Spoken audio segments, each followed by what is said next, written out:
राजस्थान भाजपा के नए प्रदेश अध्यक्ष मदन राठौड़ ने शनिवार को पदभार ग्रहण किया। इस मौके पर भारतीय जनता पार्टी के राष्ट्रीय उपाध्यक्ष वसुंधरा राजे ने कहा है कि राजनीति में उतार चढ़ाव तो आते रहते हैं और हर व्यक्ति इस दौर से गुजरता है।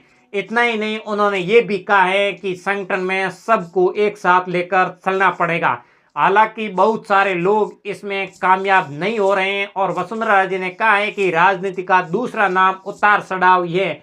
हर शख्स इससे गुजरता है। इसमें किसी भी व्यक्ति के सामने तीन चीज आती हैं और वो है पद और मद और कद। उन्होंने आगे कहा है कि पद और मद कभी भी स्थायी नहीं होते हैं और कद स्थायी होता है। वसुंधरा राजे ने कहा है कि राजनीति में अगर किसी पद का मद आ जाए तो फिर उसका कद काफी कम हो जाता है। वसुंधरा राजे ने कहा है कि आजकल लोग पद का मद ही जाता है, लेकिन मदन पर साथ का काम किया और उनमें कभी पद का मद नहीं आया। और राजे ने कहा है आगे की उनकी नज़र अगर कोई बड़ा पद है तो ये केवल जनता के साथ है। जनता का प्यार और जनता का विश्वास ये इसको कोई भी व्यक्ति छीन नहीं सकता। और वसुंधरा राजे ने भारतीय जनता पार्टी के सबका साथ, सबका विकास और सबका विश्वास के नारे का भी जिक्र किया और उन्होंने कहा है कि मुझे इस बात का भरोसा है कि मदन राठौड़ इस नारे को आगे बढ़ाने का काम करेंगे,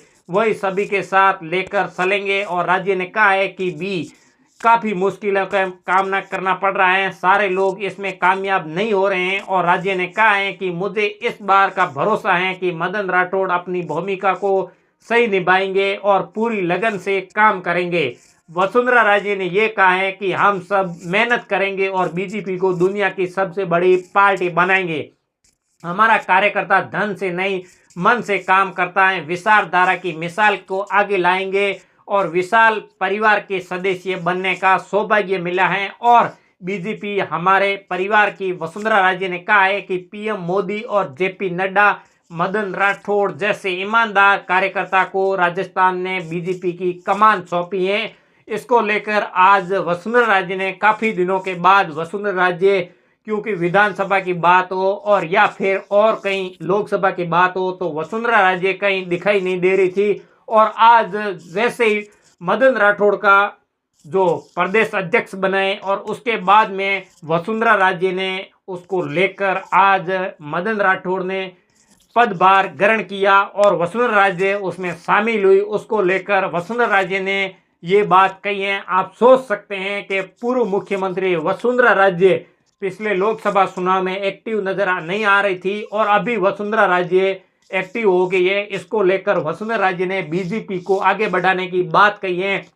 आपको बता दें राजस्थान के अंदर 500 सीटों पर इसी साल अंत में जो उपचुनाव होने हैं उसी को लेकर भारतीय जनता पार्टी ने तैयारियों में जुट गई है। उसी को लेकर वसुंधरा राजे इसी मामले को लेकर आज वसुंधरा राजे एक्टिव हो गई हैं। आपको बता दें राजस्थान के अंदर बीजेपी की सरकार है, इसमें पूर्व मुख्यमंत्री वसुंधरा राजे एक्टिव होना और भजनलाल सरकार को और साथ मिलना, इसी को लेकर। और आपको बता दें कि मदन राठौड़ है उसको जो प्रदेश अध्यक्ष सरकार ने घोषित करने के बाद में भारतीय जनता पार्टी और बीजेपी के जेपी नड्डा और नरेंद्र मोदी ने ये ऐलान करने के बाद आज जो पूर्व मुख्यमंत्री वसुंधरा राजे उसी जो पदग्रहण समारोह में शामिल हुई, उसको लेकर वसुंधरा राजे ने ये तक कहा दिया कि मद और कद और पद कभी भी एक्टिव नहीं होते हैं। उसी को लेकर वसुंधरा राजे ने इसी को लेकर कहा है कि मद और पद का कभी घमंड नहीं करिए और घमंड करेंगे तो वो कभी भी छीन सकता है। इसी को लेकर वसुंधरा राजे ने कहा है आपका पद और मद और कद ये तीनों के हिसाब से चलेंगे तो आगे भी और भी बढ़ेंगे। इसी को लेकर वसुंधरा राजे ने ये तक कह दिया राजस्थान को कि बीजेपी की सरकार है और इसी को लेकर बीजेपी को जो आगे राजस्थान में कैसे लेकर जाएंगे, इसी को लेकर वसुंधरा राजे ने कहा है मदन राठौड़ इसी को लेकर कभी उन्होंने पद का घमंड नहीं किया है और आगे भी घमंड नहीं करेंगे और किसान को लेकर और कार्यकर्ताओं को लेकर आगे और भी जोड़ने का काम करेंगे। आप लोगों को इसी वीडियो के अंदर आप लोगों को क्या लग रहा है वो भी हमें कमेंट करके ज़रूर बताएं। वीडियो को शेयर ज़रूर करें। हमारे यूट्यूब चैनल को सब्सक्राइब कर लें और फेसबुक पेज को फॉलो जरूर करें। और अगले नए वीडियो मिलते हैं। राम राम, नमस्कार।